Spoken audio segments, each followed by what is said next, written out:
श्री गुरुदेव दत्त. भक्त हो, आज आपण श्री गुरुचरित्रमधील अत्यंत पवित्र, चमत्कारिक आणि भक्तिमय असा अध्याय 4 श्रीपाद श्री वल्लभ अवतार याची सविस्तर कथा जाणून घेणार आहोत. भगवान दत्तात्रेयांनी कलियुगातील भक्तांच्या उद्धारासाठी घेतलेला हा पहिला अवतार मानला जातो.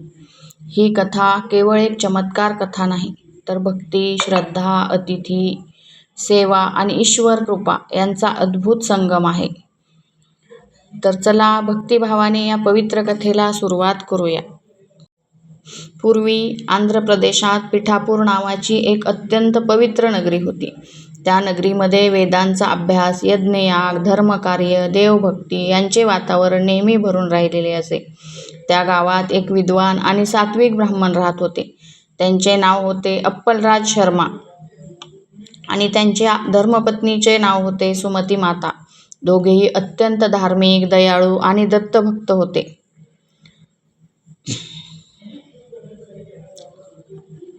इतके पुण्यवान असूनही त्यांच्या आयुष्यात एक मोठे दुःख होते.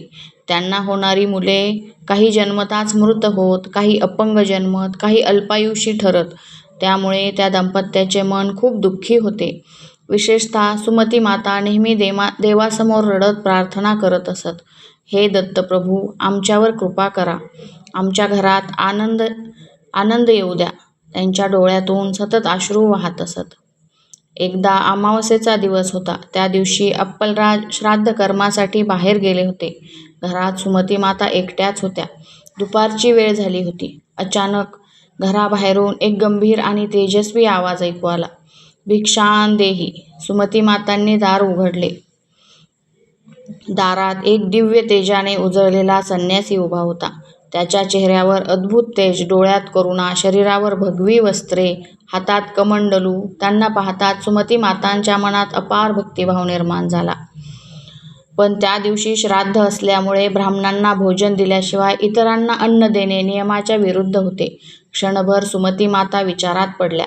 परंतु लगेच त्यांच्या मनात विचार आला, अतिथी हा देवासमान असतो. भुकेल्याला अन्न देणे हेच सर्वात मोठे पुण्य आहे.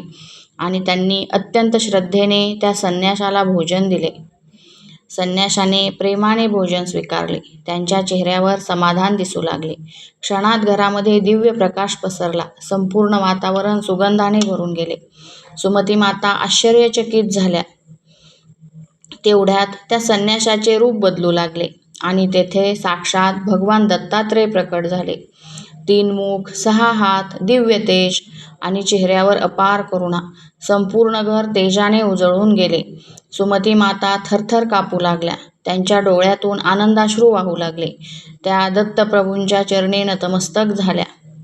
भगवान दत्तात्रेय प्रेमाने म्हणाले, माते, तुझी भक्ती, श्रद्धा आणि अतिथी सेवा पाहून आम्ही अत्यंत प्रसन्न झालो आहोत.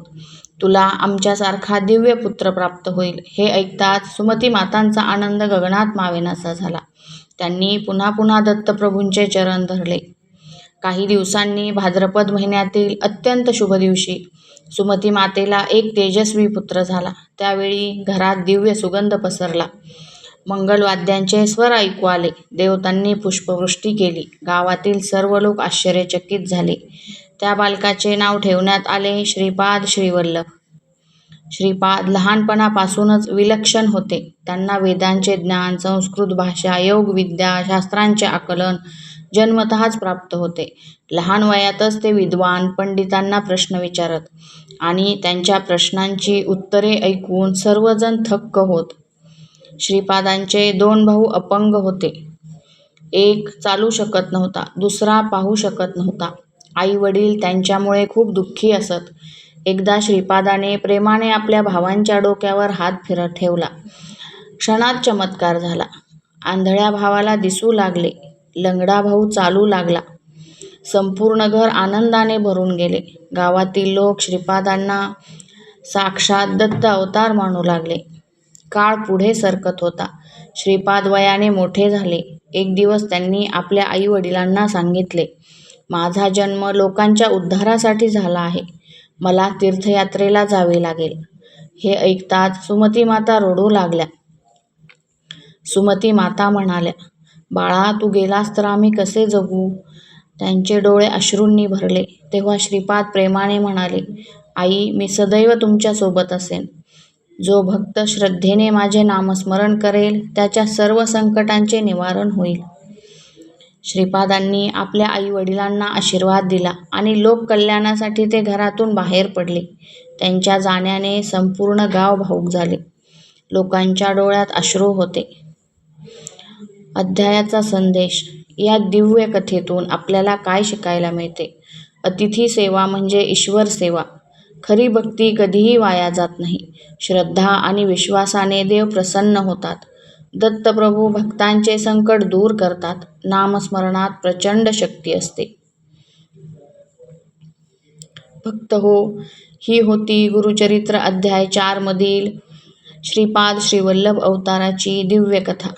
जर तुम्हाला ही कथा आवडली असेल तर व्हिडिओला लाईक करा, शेअर करा आणि चॅनलला सबस्क्राईब नक्की करा.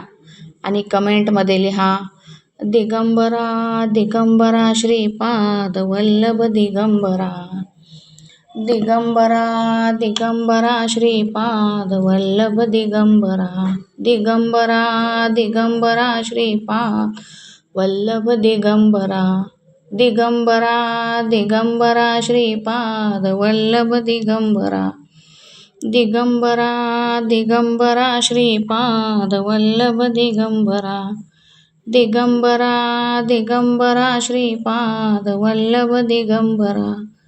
दिगंबरा दिगंबरा श्रीपाद वल्लभ दिगंबरा. दिगंबरा दिगंबरा श्रीपाद वल्लभ दिगंबरा. दिगंबरा दिगंबरा श्रीपाद वल्लभ दिगंबरा. दिगंबरा दिगंबरा श्रीपाद वल्लभ दिगंबरा. दिगंबरा दिगंबरा श्रीपाद वल्लभ